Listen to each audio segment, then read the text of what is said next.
রূপপুর বনে রাজা ঈগল তার রাজকন্যা ঈগলিকে নিয়ে তার রাজপ্রাসাদেই বসবাস করত। রাজা ঈগল যেমন সদয়বান ছিল, তেমনি তার কন্যা ঈগলিও ছিল সহানুভূতিশীল। যখনই তার ইচ্ছে হতো তখনই রাজপ্রাসাদের বাইরে গিয়ে প্রজাদের সাথে অন্য সব সাধারণ পাখির মতো আচরণ করত। বাবা বাবা, আমি চাই আজকে আমি বাইরে গিয়ে সব গরিব পাখিদের জন্য খাবারের ব্যবস্থা করে দেব। তুমি কি বলো বাবা? আমি তোর ইচ্ছায় মুগ্ধ হয়ে গেলাম রে মা। আমার তো প্রায় বয়সই শেষ, তারপর তো তোকে এই রাজদরবারে বসতে হবে রে মা।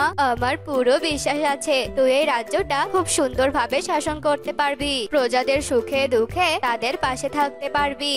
আমাকে আশীর্বাদ করো বাবা, আমি তোমার বিশ্বাসটা যেন রাখতে পারি। আমার আশীর্বাদ সর্বদা তোর মাথার উপরে রয়েছে রে মা।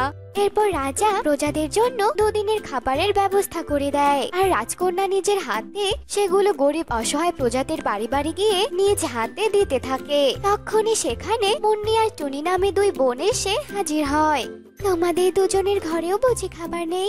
না গো রাজকুমারী, আমরা দু বোন তো শুধু তোমাকে দেখে এসেছি। তোমার কথা অনেক শুনেছি, কিন্তু কখনো নিজের চোখে দেখা হয়নি, তাই আপনাকে দেখে এসেছি। বেশ, এটা তো ভালো কথা। তবে রাজপ্রাসাদে গেলে না কেন?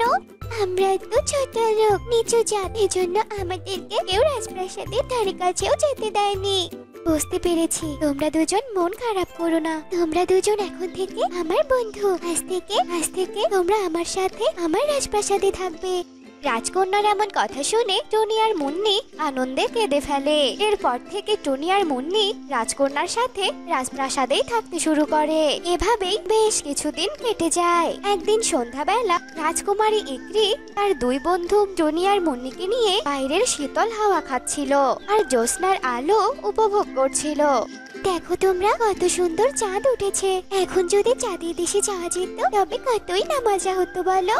হ্যাঁ রাজকুমারী, তবে নিচ থেকে চাঁদটাকে যত সুন্দর দেখাচ্ছে, চাঁদের দেশে গেলে সুন্দরের বিপরীতটাই দেখাবে। এভাবেই তারা গল্প করছিল, আর সেদিক দিয়ে উড়ে যাচ্ছিল এক মস্ত জাদুকর। রাজকুমারীকে দেখে তার মনে প্রেমের দোলা দিতে থাকে। রাজকুমারীর চাঁদের দেশে যাওয়ার কথা শুনে জাদুকর নিচে নেমে আসে। সুন্দরী রাজকন্যা, চলো তোমাকে চাঁদের দেশে নিয়ে যাই।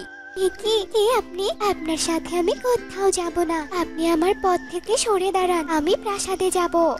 এটা তো হয় না সুন্দরী, তোমাকে যে আমার খুব ভালো লেগেছে, তাই তোমাকে নিয়ে আমি সংসার বাঁধবো। আমি যাব না আপনার সাথে, ছেড়ে দিন আমাকে। আমরা থাকতে তুই আমাদের বন্ধুকে কোথাও নিয়ে যেতে পারবি না, শয়তান কোথাকার। এই বলে টুনি আর মুন্নি জাদুকরকে মারতে যায়। ঠিক তখনই জাদুকর জাদু করে টুনি আর মুন্নিকে ধাক্কা দিয়ে মাটিতে ফেলে দেয়। এরপর জাদুকর রাজকুমারীকে নিয়ে চাঁদের দেশে চলে যায়। চাঁদের দেশে চাঁদের বুড়ি বসে চরকায় সুতো কাটছিল। জাদুকরকে দেখে চাঁদের বুড়ি থমকে যায়। কে রে তুই? আর এই মেয়েটাকে তুই এভাবে ধরে এনেছিস কেন? সে তোমাকে শুনতে হবে না, এ আমার শিকার, তাই আমি ওকে ধরে নিয়ে এসেছি। আমি বেঁচে থাকতে মেয়েটার তুই কোনো ক্ষতি করতে পারবি না। এই বুড়ি, বেশি কথা বললে তোকে এখানেই শেষ করে দেব। কি? তুই আমার বাড়িতে এসে আমাকেই হুমকি দিচ্ছিস? দাঁড়া, তোকে দেখাচ্ছি মজা। এই বলে চাঁদের বুড়ি তার জাদু প্রকট করতে থাকে জাদুকরের ওপর, কিন্তু তার জাদুতে জাদুকরের কিচ্ছু হয় না। তোর এই সামান্য জাদু আমার কিচ্ছু করতে পারবে না রে বুড়ি, কিচ্ছু করতে পারবে না। এই নে, এবার তুই এই খাঁচায় বন্দি হয়ে থাক। এই বলে জাদুকর চাঁদের বুড়িকে খাঁচায় বন্দি করে সেখান থেকে চলে যায়। আমাকে ছেড়ে দিন বলছি। আমি আমার প্রাসাদে ফিরে যাব, আমি আমার বাবার কাছে যাব। আপনি আমাকে দয়া করে ছেড়ে দিন। আমি তোমাকে কেন দয়া করব বলো? তুমি তো আমার বউ হবে, আমি তোমার সাথে সংসার করব, আমি তোমাকে খুব ভালোবাসি। আপনার মতো শয়তানকে আমি কোনোদিন স্বামী হিসেবে মেনে নেব না।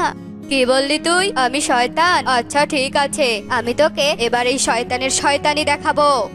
এরপর জাদুকর জাদু দিয়ে চাঁদের দেশে একটা ঘর বানায়। এখন থেকে তুই এই ঘরে বন্দি হয়ে থাকবি, যতদিন না তুই আমার কথায় রাজি হবি, ততদিন পর্যন্ত তোকে এখানেই থাকতে হবে। এই বলে জাদুকর রাজকন্যাকে বন্দি করে রাখে। এদিকে রাজা মশাই তো মেয়ের চিন্তায় দিশেহারা। তোমরা কেউ আমার মেয়েকে ফিরিয়ে দাও। যে চাঁদের দেশে গিয়ে আমার মেয়েকে ফিরিয়ে আনতে পারবে, আমি তাকে পুরস্কৃত করব। রাজার কথা শুনে কেউ রাজি হয় না, সবাই সবার জীবন নিয়ে ভয় পায়। তখন টুনি আর মুন্নি বলে, রাজা মশাই, আমরা 2 বোন যাব আমাদের বন্ধুকে বাঁচাতে। রাজকন্যা কত ভালো, আমাদের কত সাহায্য করেছে, আমাদের কত ভালোবেসেছে, আমরা ওনার কিচ্ছু হতে দেব না রাজা মশাই। তোরা যদি পারিস তবে তো ভালোই হয়, তোরা এক্ষুনি ফিরিয়ে দে আমার মেয়েকে। এরপর টুনি আর মুন্নি চাঁদের দেশে যাওয়ার জন্য বেরিয়ে পড়ে, কিন্তু কিভাবে যাবে তারা কিছুই বুঝতে পারে না। এদিকে চাঁদের বুড়ি, আমার দেশে এত বড় অঘটন আমি কিছুতেই হতে দিতে পারি না, কিন্তু আমি তো খাঁচায় বন্দি, আমি তো কোনোভাবেই কিচ্ছু করতে পারবো না। তার চেয়ে ভালো হয় আমি আমার অন্তর্দৃষ্টি দিয়ে পৃথিবীতে এমন কাউকে খুঁজি যে কিনা সৎ আর রাজকুমারীর খুব কাছে আর খুব সাহসী। এরপর চাঁদের বুড়ি তার অন্তর্দৃষ্টি দিয়ে সৎ কাউকে খুঁজতে থাকে। খুঁজতে খুঁজতে চাঁদের বুড়ি টুনি আর মুন্নিকে দেখতে পায়। ওই তো পেয়ে গেছি, ওরা তো রাজকন্যাকেই খুঁজছে, ওদেরকে আমি এক্ষুনি চাঁদের দেশে নিয়ে আসি। এরপর চাঁদের বুড়ি মেঘের ভেলা পাঠায় টুনি আর মুন্নির কাছে। কি এই ভেলাগুলো কোথা থেকে আসলো? দেখে তো মনে হচ্ছে চাঁদের দেশের ভেলা। কেউ হয়তো আমাদেরকে আড়াল থেকে সাহায্য করতে চাইছে। চল মুন্নি, আমরা এক্ষুনি ভেলায় চড়ে বসি। এরপর টুনি আর মুন্নি মেঘের ভেলায় চড়ে বসে। এরপর ভেলায় বসে তারা চাঁদের বুড়ির কাছে যায়। তোরা এসেছিস বাছা, আগে আমাকে মুক্ত কর দেখি, এরপর আমি তোদের সবটা বলে দিচ্ছি। এরপর টুনি আর মুন্নি মিলে চাঁদের বুড়িকে মুক্ত করে দেয়। তোরা দুজন খালি হাতে ওই শয়তান জাদুকরকে ধ্বংস করতে পারবি না। এই নে মন্ত্রপুত জল, এই জল জাদুকরের উপর ছিটিয়ে দিলে এখান থেকে শুভ শক্তির উদয় হবে, আর তখনই জাদুকরের সব শক্তি নষ্ট হয়ে যাবে আর সেখানে সে পুড়ে ছাই হয়ে যাবে। আচ্ছা ঠিক আছে বুড়িমা। এরপর টুনি আর মুন্নি জাদুকরের বানানো ঘরের সামনে যায়। তারপর তারা দুজন ঘরের ভিতরে ঢুকে জাদুকরের উপরে মন্ত্রপুত জল ছিটিয়ে দেয়। আমার পুরো শরীর জ্বলে যাচ্ছে, এ তোরা কি করলি? জাদুকর, এটা তোর পাপের শাস্তি। এরপর সেখানে চাঁদের বুড়ি হাজির হয় আর হাসতে হাসতে বলে, অশুভ শক্তি কোনো দিন জয় লাভ করেনি, আজও পারবে না। তোর আর কোনো শক্তি কাজে লাগবে না রে জাদুকর, তুই হলি সাধারণ একটা পাখি, একটু পরেই পাখিটাও হয়তো আর থাকবি না, পুড়ে ছাই হয়ে যাবি, এই চাঁদের দেশে মিশে যাবি তুই। এরপর জাদুকর পুড়ে ছাই হয়ে যায়। টুনি, মুন্নি, আজ তোমরা দুজন না থাকলে হয়তো আমি আর পৃথিবীতে ফিরতেই পারতাম না। এসব কথা তোরা পৃথিবীতে গিয়ে বলিস, এখানে থাকাটা তোদের জন্য নিরাপদ নয়, তোরা এখন ফিরে যা। এরপর রাজকন্যা টুনি আর মুন্নি চাঁদের বুড়িকে বিদায় জানিয়ে মেঘের ভেলায় করে রাজপ্রাসাদে চলে যায়। মেয়েকে দেখে রাজা ঈগল খুশিতে চোখের জল ফেলতে থাকে। এরপর থেকে তারা সুখে শান্তিতে দিন কাটাতে শুরু করে।